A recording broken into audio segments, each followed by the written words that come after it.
Quand une famille se prépare pour recevoir un nouveau-né et quand il arrive, c'est une épreuve difficile pour l'enfant aîné.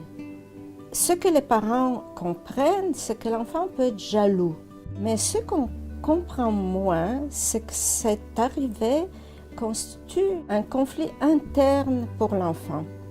Un conflit entre continuer de grandir et de devenir autonome et le désir de retourner en arrière, de régresser. Ce désir peut aller aussi loin qu'avoir cette fantaisie qu'on pourrait re-rentrer dans le ventre de maman. Tu veux rester collé avec maman, hein? Ben, ces temps-ci, en plus, je pense qu'on commence à sentir que... Qu'il y a un bébé dans ton ventre. Oui! Tu vas devenir un grand frère, non? Hey! Un petit bonhomme! Regarde! Puis je joue aux autos. Le petit garçon qui arrive a besoin et de son toutou et de sa couverture. Et bien qu'il soit très curieux ce qui se passe dans la maison buissonnière, il se cache dans la maman. Il est intimidé par le fait qu'il y a d'autres enfants. On peut voir qu'à la fois il est très attentif et très fasciné par ce qui se passe autour, et les mouvements de recul qui fait que cet intérêt, cette envie d'aller vers les autres, les font encore davantage se replier vers la maman. La maman, elle en est consciente, elle l'encourage. À la fois, elle lui montre son affection et elle l'encourage d'aller vers les autres, d'aller vers les objets, d'aller vers toutes les choses qui peuvent l'intéresser. On peut voir qu'il a eu beaucoup envie de jouer avec le tricycle. Tu vas être assez grand pour pédaler avec les pédales. Tu peux l'essayer? Je m'en vais pas. Je te fais de la place, essaye-le. Ça lui a fait peur. C'est comme le vélo. Ça lui a fait tellement peur qu'il a régressé encore plus. Et il a eu besoin, en plus de son toutou et en plus de sa couverture, de retrouver sa suce. Je pense qu'il commence à le sentir. Il est beaucoup plus colleux, beaucoup plus maman. J'ai la misère à aller changer de pièce. Puis avant, non. Puis là, j'ai la misère à changer de pièce dans la maison sans qu'il me suive partout.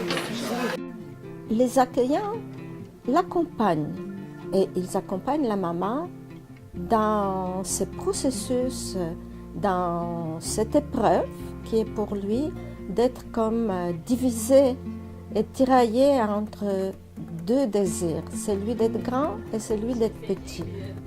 Ils sont discrets, ils gardent la distance, mais en même temps, ils ne lâchent pas.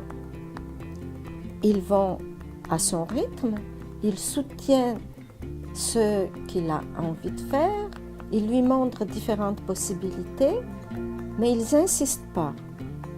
Et surtout, il lui parle. Il parle avec la maman et avec lui de sa grossesse, de son changement et de son désir de rester auprès d'elle. En même temps, on voit que les autres enfants perçoivent bien son dilemme et essayent de l'aider en lui donnant des jouets, en l'invitant à jouer, en insistant.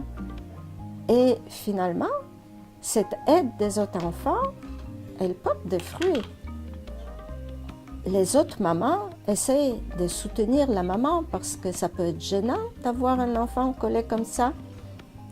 Donc, l'environnement de la maison buissonnière est favorable à ce que quelque chose se passe et se dénoue.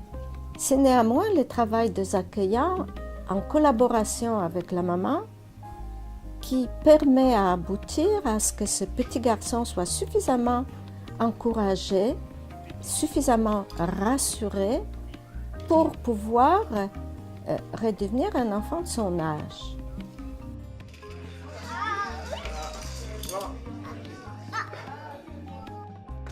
On peut voir comment, en 2 heures, le petit garçon a pu retrouver sa personnalité, a pu retrouver sa capacité de jouer avec d'autres et d'échanger.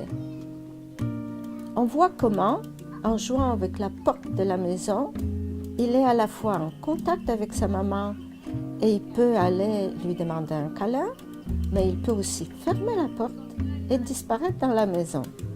Donc c'est lui qui gère la distance qui les sépare et la séparation d'avec la maman qui est toute proche.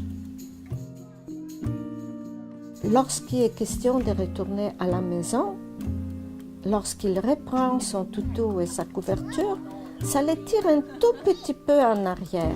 Ça va être mieux si tu marches, je pense, comme un grand. Ouais. Marche, mon Tu amour. tomberas pas si tu marches comme un grand. Viens, vas-y.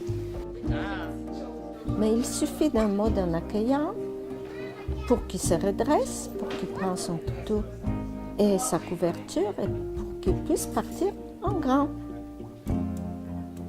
À la maison buissonnière, on aide l'enfant d'aller vers en avant, de grandir, de retrouver son désir d'être grand.